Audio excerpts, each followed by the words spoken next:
بسم اللہ الرحمن الرحیم الحمدللہ رب العالمین والصلاة والسلام علی اشرف الانبیاء والمرسلین نبینا محمد وعلی آلہ واصحابہ اجمعین اما بعد۔ آج انشاءاللہ ہم زکوٰۃ کے بارے میں اور اس کے کچھ بنیادی مسائل کے بارے میں گفتگو کریں گے۔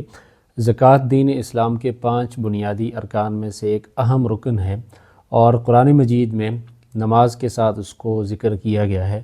چنانچہ قرآن مجید میں اقیم الصلاۃ کے ساتھ 30 سے زائد مقامات پہ آتوا الزکوٰۃ کا ذکر آیا ہے، گویا کہ نماز کے بعد اہم ترین عبادت زکوٰۃ کی ادائیگی ہے، اور اس کے بارے میں اس کی عدم ادائیگی کے بارے میں قرآن مجید میں بھی اور احادیث میں بھی کافی وعیدیں آئی ہیں۔ اس لیے ہر صاحب استطاعت اور صاحب حیثیت مسلمان پر یہ فرض ہے کہ وہ سال میں ایک دفعہ تمام قابل زکوٰۃ جائیداد اور اثاثہ کی زکوٰۃ ادا کرے گا۔ زکوٰۃ کے واجب ہونے کے لیے بالغ ہونا ضروری ہے، اس لیے بچے پر زکوٰۃ نہیں ہے۔ اس کے علاوہ صاحب نصاب ہونا ضروری ہے اور ایک قمری سال کا گزرنا ضروری ہے۔ یہاں پہ نصاب کی جو اصطلاح استعمال ہوئی ہے اس کو سمجھنا ضروری ہے۔ اصل میں زکوٰۃ کے لیے یہ ضروری ہے کہ وہ آدمی صاحب استطاعت ہو، صاحب حیثیت ہو۔ اس لیے جو آدمی صاحب حیثیت نہ ہو اس پر زکوٰۃ لازم نہیں ہے، بلکہ وہ خود زکوٰۃ کا مصرف ہے۔ اب یہ نصاب کس چیز کو کہتے ہیں؟ تو نصاب اس کم از کم مقدار کو کہتے ہیں جس کے بعد آدمی پر زکوٰۃ واجب ہو جاتی ہے، اور جو آدمی صاحب نصاب ہو اس پر یہ لازم ہے کہ وہ سال میں ایک دفعہ زکوٰۃ کی ادائیگی کرے گا۔ نصاب کی مقدار کیا ہے؟ حضور اکرم صلی اللہ علیہ وسلم نے حدیث میں جو اس کی مقدار بتائی ہے، اس زمانے میں چونکہ جس چیز سے لین دین عام طور پہ کیا جاتا تھا وہ سونا اور چاندی سے ہی کیا جاتا تھا، اور اس لیے حضور اکرم صلی اللہ علیہ وسلم نے نصاب کے لیے جو معیار مقرر فرمایا تھا وہ چاندی کے حساب سے 200 درہم تھا اور سونے کے حساب سے 20 دینار تھا، جو کہ آج کل کے زمانے کے حساب سے سونے کے لحاظ سے 7.5 تولے سونا بنتا ہے اور چاندی کے لحاظ سے 52.5 تولہ چاندی بنتا ہے۔ اس لیے اگر کسی کے پاس 7.5 تولہ سونا ہو یا کسی کے پاس 52.5 تولے چاندی یا اس کی قیمت ہو تو وہ صاحب نصاب بن جاتا ہے اور اس پر زکوٰۃ واجب ہو جاتی ہے، لیکن اس کے لیے ضروری ہے کہ قمری سال اس کا پورا ہو جائے۔ اس لیے کہ اس میں لازم یہ ہے کہ وہ آدمی پورا سال صاحب نصاب رہا ہو۔ لیکن پورا سال صاحب نصاب رہنے کا مطلب یہ ہے، اس کو سمجھنا ضروری ہے۔ عام طور پہ لوگوں کو اس میں غلط فہمی ہوتی ہے۔ اس کو میں ایک مثال سے سمجھانا چاہوں گا کہ جیسے اگر کوئی آدمی اس سال 1 شعبان کو صاحب نصاب بنا اور اس کے پاس اتنی مقدار میں رقم آئی کہ وہ 7.5 تولے سونا یا 52.5 تولے چاندی کے برابر اس کے پاس رقم آئی، تو اس کا سال شروع ہو گیا۔ اور اب یہ پورا سال حساب رکھنا ضروری نہیں ہے۔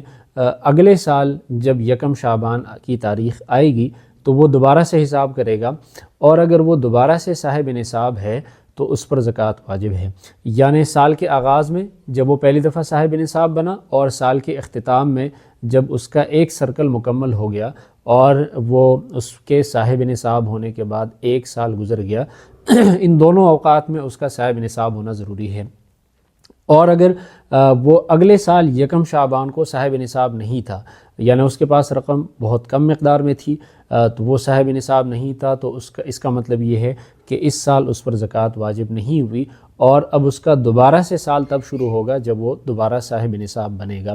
تو گویا 1 شعبان سے لے کر 1 شعبان تک یہ جو 1 سال ہے، اس میں اگر وہ نصاب سے اوپر جاتا گیا، نصاب سے کم ہوتا گیا، مثال کے طور پر ہم فرض کر لیتے ہیں کہ اگر نصاب ہے پاکستانی کرنسی کے مطابق 1,40,000 روپے، تو اس سال 1 شعبان کو اگر اس کے پاس 1,40,000 روپے آئے اور اگلے سال 1 شعبان کو جو بھی نصاب ہوا، مثال کے طور پہ اگر 1.5 لاکھ نصاب تھا تو اس اگلے سال اگر اس کے پاس 1.5 لاکھ کی رقم موجود تھی تو وہ اس وقت تمام اثاثہ قابل زکوٰۃ اثاثہ کی زکوٰۃ ادا کرے گا۔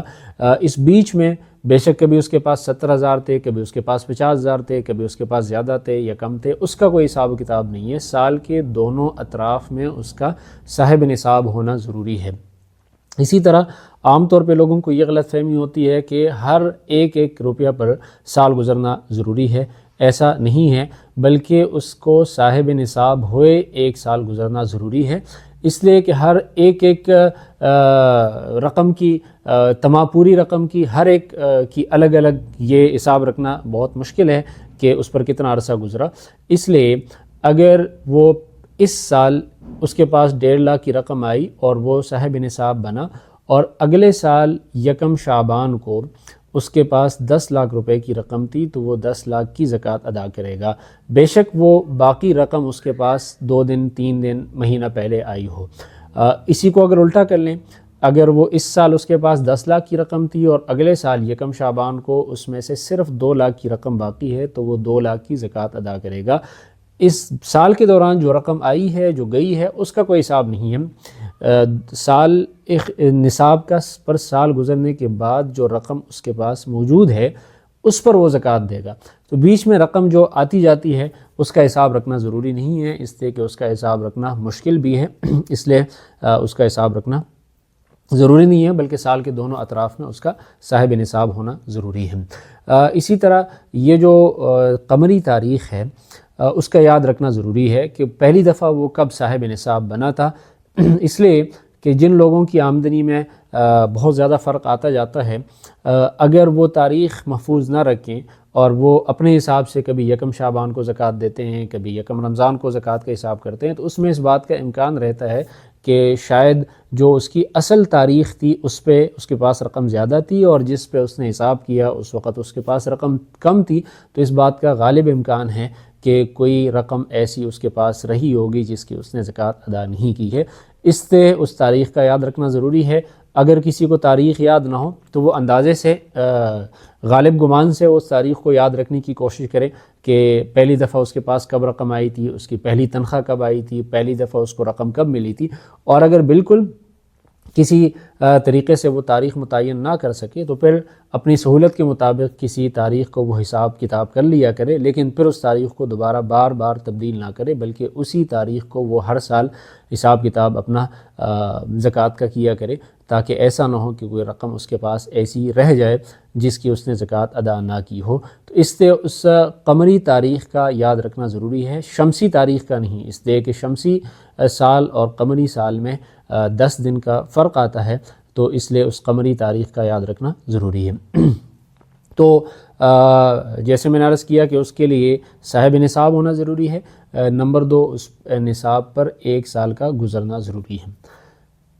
اب اس سوال پہ ہم آتے ہیں کہ زکوٰۃ کن چیزوں میں لازم ہے. تو زکوٰۃ عمومی طور پہ 4 چیزوں میں، عام طور پہ جو لوگوں کے پاس جو 4 چیزیں پائی جاتی ہیں اس میں زکوٰۃ واجب ہے. سب سے پہلے ہے سونا، دوسرے نمبر پر ہے چاندی. سونا چاندی یہ آدمی کے پاس کسی بھی شکل میں ہو تو اس پر زکوٰۃ لازم ہے، چاہے وہ کسی خاتون کے پاس زیور کی شکل میں ہو، یا اس کے پاس کسی برتن کی شکل میں ہو، یا کسی بھی شکل میں اس کے پاس موجود ہو تو اس پر زکوٰۃ لازم ہے. اور چاہے اس نے کسی بھی نیت سے اپنے پاس اس کو محفوظ رکھا ہو. اس لیے جن خواتین کے پاس زیور کی شکل میں سونا چاندی موجود ہو اور وہ نصاب تک پہنچ جائے تو اس پر لازم ہے کہ وہ اس کی زکوٰۃ ادا کریں. تیسرے نمبر پر ہے کرنسی، پیسے، چاہے وہ کسی بھی شکل میں ہو، پاکستانی کرنسی ہو یا کوئی غیر ملکی کرنسی ہو، اس پر بھی زکوٰۃ دینا لازم ہے، چاہے وہ کسی بھی مقصد کے لیے اس کو رکھا گیا ہو. عام طور پہ لوگوں نے رقم رکھی ہوتی ہے حج کی نیت سے، یا اگر اولاد کی شادی کی نیت سے رکھی ہو، مکان تعمیر کرنے کی نیت سے رقم رکھی ہو. اس تمام رقم پہ جب وہ سال کا ایک سرکل پورا ہو جائے اور اس تاریخ کو آپ کے پاس وہ رقم موجود ہو تو اس کی زکوٰۃ دینا لازم ہے، تو چاہے کسی بھی شکل میں ہو. چوتھے نمبر پر ہے مال تجارت. مال تجارت کا مطلب یہ ہے کہ جو چیز آپ نے اس نیت سے لی ہو کہ آپ اس کو بیچ کر اس پر نفع کمائیں گے، اس کو مال تجارت کہا جاتا ہے. چاہے وہ آپ کے پاس دکان میں کوئی سٹاک ہے، یا آپ نے گاڑی اس نیت سے لی ہے کہ آپ اس کو بیچ کر نفع کمائیں گے، یا آپ نے گھر کوئی پلاٹ اس نیت سے لیا ہے کہ اس کو بیچ کے آپ نفع کمائیں گے، تو وہ مال تجارت ہے. ان 4 چیزوں پر زکوٰۃ لازم ہے، اس کے علاوہ باقی اشیاء پر زکوٰۃ لازم نہیں ہے.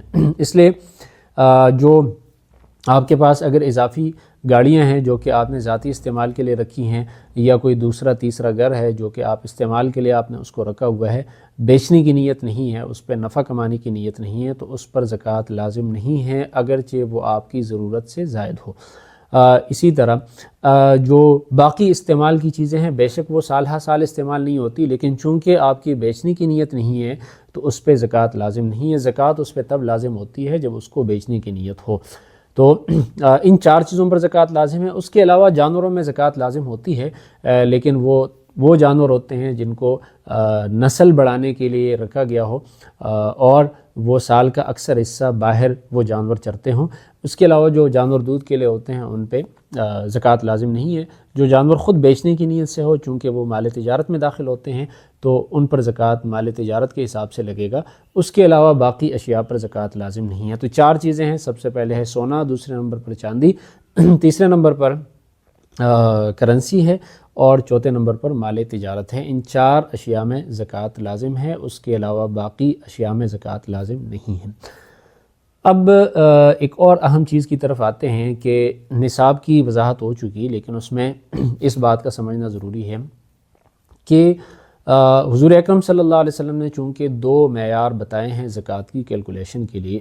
اس میں ایک معیار ہے سونے کا، جو کہ 20 دینار آج کل کے زمانے کے حساب سے 7.5 تولے سونا بنتا ہے، اور 200 درہم جو کہ آج کل کے زمانے سے 52.5 تولے چاندی جتنا بنتا ہے۔ اب اگر کسی کے پاس سونا ہے اور صرف سونا ہے، اس کے علاوہ اس کے پاس کچھ بھی نہیں ہے، تو وہ سونے کے معیار کو دیکھ کر اس پر زکوٰۃ تب واجب ہوگی جب اس کے پاس سونا 7.5 تولے بن جائے۔ اور اگر کسی کے پاس چاندی ہے صرف، تو وہ چاندی کے معیار کو دیکھے گا، لیکن عام طور پہ ایسا بہت کم ہوتا ہے کہ اس کے پاس صرف سونا ہو۔ عام طور پہ قابل زکوٰۃ اشیاء میں سے بہت ساری چیزیں کسی آدمی کے پاس ہو سکتی ہیں۔ ہو سکتا ہے اس کے پاس سونے کے ساتھ چاندی ہو، سونے کے ساتھ رقم ہو، سونے کے ساتھ مال تجارت ہو، جس طرح خواتین کے ساتھ بھی یہ معاملہ پیش آتا ہے کہ ان کے پاس سونے کے ساتھ کوئی نقدی کی شکل میں کوئی رقم بھی موجود ہوتی ہے۔ اس وقت ان چیزوں کو باہم ملائیں گے اور اس کی قیمت لگائیں گے۔ اب قیمت لگانے کے بعد 2 آپشن ہے، یا تو اگر آپ سونے کے معیار کو دیکھتے ہیں تو وہ رقم تو آج کل لاکھوں کے حساب سے بنتی ہے، اور پھر اس طرح سے بہت سارے لوگ زکوٰۃ کے اس میں سے دائرے میں سے نکل جاتے ہیں۔ اور اگر چاندی کا حساب لگایا جائے تو بہت سارے لوگ زکوٰۃ کے اس میں دائرے میں آ جاتے ہیں۔ تو اس وقت فقہائے کرام کی تصریح کے مطابق اس معیار کو ہم دیکھیں گے جس میں فقراء کا فائدہ ہے، اور وہ معیار ہے چاندی کا۔ اس لیے عام طور پہ چاندی کے بارے میں ہی بتایا جاتا ہے اور اسی کو زکوٰۃ کے سٹینڈرڈ اور معیار کے مطابق بتایا جاتا ہے، سونے کا معیار نہیں بتایا جاتا، اس لیے کہ دونوں میں بہت زیادہ فرق ہے۔ تو چاندی کا معیار 52.5 تولے چاندی ہے۔ تو چونکہ چاندی کی وہ جو قیمت ہے اس میں اضافہ کمی بیشی ہوتی رہتی ہے۔ مثال کے طور پر اگر ہم دیکھیں اس وقت ابھی 2024 کے حساب سے آج چاندی کی جو قیمت ہے وہ 2650 روپے فی تولہ ہے۔ تو اگر اس کو ہم 52.5 تولے اس میں چاندی میں ضرب دے دیں 2650 کو، تو یہ رقم بنتی ہے کوئی 1,39,125۔ تو اس لیے عمومی طور پہ یہ کہا جاتا ہے کہ 1,39,125 یہ نصاب ہے۔ کسی کے پاس صرف چاندی ہو، سونا چاندی ملا کے ہو، یا کسی کے پاس رقم ہو یا مال تجارت ہو، تو جب وہ اس معیار سے زیادہ اس کے پاس مالیت بنتی ہو تو اس پر زکوٰۃ لازم ہے اور وہ زکوٰۃ دے گا۔ تو ان چیزوں کو باہم ملایا جائے گا۔ سونے میں ایک چیز یاد رکھنی چاہیے کہ اگر کسی خاتون کے پاس سونا ہے، ایک اور ضمنی بات یاد رکھیں کہ خاتون کا حساب الگ کیا جائے گا، شوہر کا حساب الگ کیا جائے گا، والد کا حساب الگ کیا جائے گا، بیٹے کا حساب الگ کیا جائے گا۔ کسی ایک کی وجہ سے دوسرے پر زکوٰۃ لازم نہیں ہوتی۔ تو اگر کسی خاتون کے پاس سونا ہے تو سونا اگر اس کے پاس مثال کے طور پر 8 تولے سونا ہے اور اس پر زکوٰۃ لازم ہے، تو سونے کی اس مالیت پر زکوٰۃ دینا لازم ہے جس پر آپ سے بازار میں سونا خریدا جاتا ہو۔ تو اب اگر فی تولہ 2 لاکھ کے حساب سے مارکیٹ میں بکتا ہے تو 8 تولے سونے کی قیمت بنتی ہے 16 لاکھ۔ لیکن ظاہر سی بات ہے کہ جب آپ اپنا یہ سونا مارکیٹ میں بیچنے جائیں گے تو شاید وہ آپ کو 16 لاکھ کی بجائے 13 لاکھ یا 12 لاکھ میں آپ کا بکتا ہے۔ تو اس لیے اس کا آسان طریقہ یہ ہے کہ آپ اپنا سونا کسی سونار کے پاس لے جائیں اور اس کو یہ بتائیں کہ وزن کے حساب سے تو یہ مثال کے طور پر 100 گرام بنتا ہے یا اس سے کم و بیش بنتا ہے، 100 گرام بنتا ہے مثال کے طور پر، آپ اس سے یہ پوچھیں کہ اگر آپ یہ لیں گے تو خالص سونے کے حساب سے آپ کتنے گرام کو اس کو تصور کریں گے۔ اگر وہ یہ بتائے کہ اس کا وزن تو ہے 100 گرام، لیکن اگر میں اس کو لوں گا تو خالص سونے کے حساب سے میں اس کو 90 گرام شمار کروں گا، تو آپ 90 گرام ذہن میں رکھیں اور ہر سال پھر 90 گرام کو کی قیمت معلوم کریں، تو بار بار آپ کو سونار کے پاس نہیں لے جانا پڑے گا، اور ہر سال آپ گرام کے حساب سے سونے کی قیمت معلوم کریں اور اس حساب سے آپ اپنے یہ اندازہ لگا سکتے ہیں کہ آپ پر کتنی زکوٰۃ لازم ہے۔ تو ان 4 چیزوں پر زکوٰۃ لازم ہے، اور اس کے علاوہ باقی اشیاء پر زکوٰۃ لازم نہیں ہے۔